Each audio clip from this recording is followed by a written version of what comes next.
Ah yes, Geisha, the OG Hunter Queen of Identity 5. Or at least the queen of pallet stuns and shit hitboxes, because don't you just love missing a target right in front of your face or getting stunned from 15 feet away? Yeah. Fun. Now, despite her, rocky history in the game's meta, Geisha has remained one of the most popular characters in the game due to her sad backstory, interesting gameplay, and simps. Lots. And lots. And lots of simps. These themselves seem to be one of them because holy shit she has a lot of skins and she's getting more soon. She's gonna be the first character in the game with 5 S tiers. I thought Ripper was gonna take that title before her, but here we are now. And with that many skins comes a lot of different stereotypes for them. Let's get the disclaimer out of the way right now. These stereotypes are exaggerated, they don't apply to everyone, don't take them too seriously or personally, yada yada yada. Let's go.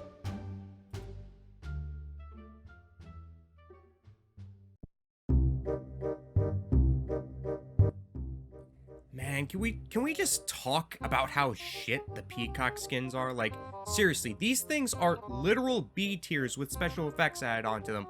I have no idea how a default outfit recolor is considered an A tier by netties, other than them seeing it as an easy way to squeeze money from the Geisha mains, especially since they're only slightly better than Porcelain Doll in appearance.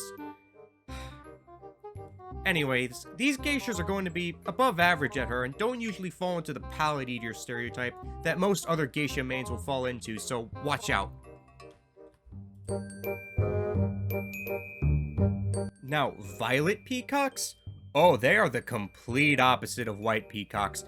They will make absolutely dumb decisions while playing, constantly fuck up their dashes, and they don't just eat pallets, they devour them. Give me your attention, baby. Like, you can set up the most predictable pallet bait in the entire world, and they will fall for it every single time, and they will dash into pallets at some point. The only similarity I've noticed between violet and white peacocks is that they're both massive geisha simps and are likely trying to own all of her peacock skins, which also so happens to include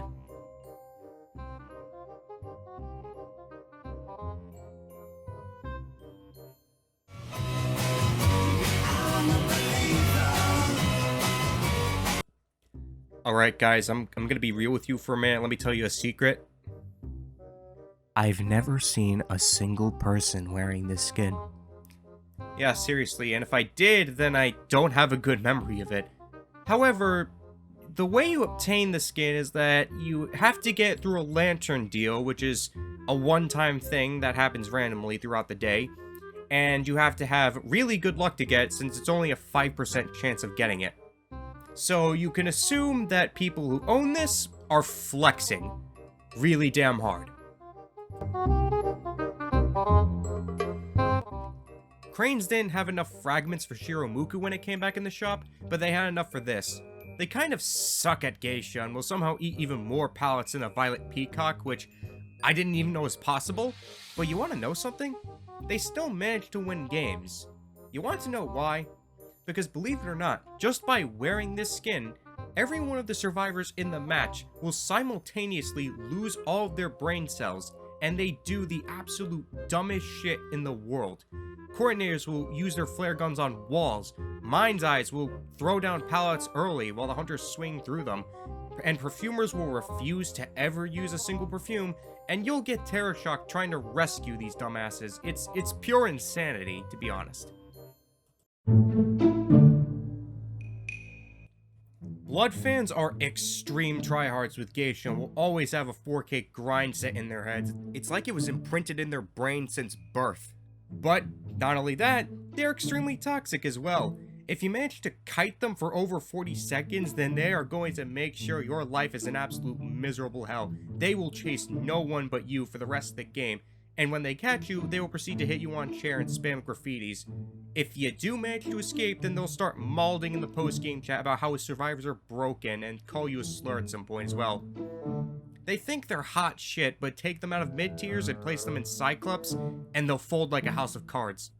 I don't know why Bloodfans are toxic, but My guess is the pranger form might be the reason. The way it looks, that crazy look that Geisha has while in pranger form, something about that just attracts toxic dickwads towards that skin.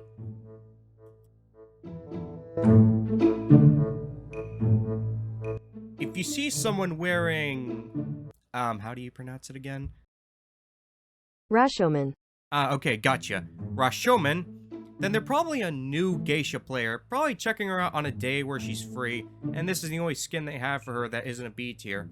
And you might think that because of this, they're gonna be horrible with Geisha, but that's not always the case. Yeah, they won't do anything impressive, but I can't say that they're terrible. Another stereotype for these people is that there's a 50-50 chance that they're going to be a very toxic Geisha simp, who'll scream at you in chat if you mention that Geisha canonically has a husband, well, had a husband, and isn't dating Blood Queen. Like, I'm okay with ships, just don't be a dickhead about it. Vice versa, don't scream at people if they ship characters together, just like, dear God, just can we be cool with each other for like 10 minutes? Can we not have a flame war about who's dating who? In Identify's world, who cares? Everyone died anyways. Alright? Have I calmed down both sides? Alright. Next stereotype. Rainmakers are likely not going to be massive fans of Geisha, both in terms of her backstory and gameplay. They probably got this skin randomly through an essence, and it's likely the only Geisha cosmetic they own besides the Kitsune mask, which they'll often pair with the skin. They play her sometimes and don't do very well because, as previously established, they don't really play her. Probably the only skin here that isn't really associated with the Geisha simp stereotype. But they will eat pallets though, I guess it's more of a trade-off. One stereotype for another, I suppose. I've gone against 3 Chintz geishas. 2 were friendly and the other crushed us, but said we played well in the post-game chat, so they're likely to be nice people in real life. Of course, this is going off of very limited experience, so take that as you will. Chintz geishas could probably be the biggest dickheads on planet Earth, and I wouldn't know. Like I said, these stereotypes don't apply to everyone. Always remember that, I don't want to have to mention it. Either they will miss every single swing or turn your entire team into mulch with little to no effort. No in between with them, either they're really good or really bad. Also, they're likely trying to flex to their friends if they're wearing this, because it's an Echoes only cosmetic, and their friends don't have the money to get it, so, you know, there's that.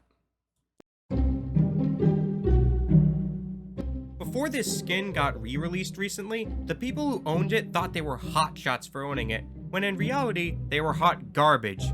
After the skin got re-released though, those people couldn't do that anymore, so they moved on to something else.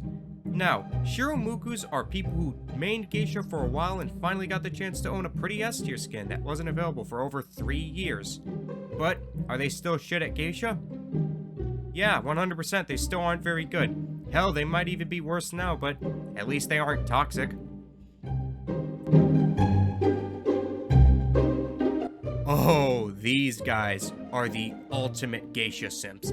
They will own a Michiko plush. They will own a Michiko figurine. They have all of her cosmetics, or at least most of them, and will likely ship her and Blood Queen together. You can be sure that if there's a Blood Queen in 8 vs 2, then their partner is going to be this Geisha. However, they aren't toxic and will frequently go friendly, even in 2v8 with their Blood Queen girlfriend. Rest assured though, if they go serious, they will beat you up, place your head on the curb, and stomp until your brain resembles pulled pork. Then again, I'm pretty sure some people want Michiko to step on them in any way they can, so they should start charging money for that. These geishas aren't bad, but they lose most of the time because they are in way over their head. They think they're like Geisha from the Koa 5 trailers, menacing, smart, and always in control, when in reality they mind game themselves at loops pretty often. While she's trying to hide her red stain by walking backwards towards a pallet, the survivor already ran away from that pallet to another loop 3 hours ago. Oh, and they eat pallets a lot, but that's every geisha. Okay, that's it for today's video. The next Stereotypes video is going to be for Mercenary. He has a lot of skins, and he's one of the most played characters because of the fact that he's practically the go-to rescue character, and he has been for over 4 years at this point. Before I start working on the Mercenary Stereotypes video, there's another game I want to make a video about because I've been playing it a lot recently, and I think it's incredibly fun. It released on the Epic Games Store recently, and it's another asymmetrical horror game. I think you guys might know what it is, but tell me down in the comments if you can figure it out yourself. Anyways, I'll see you next time, and until then, take care.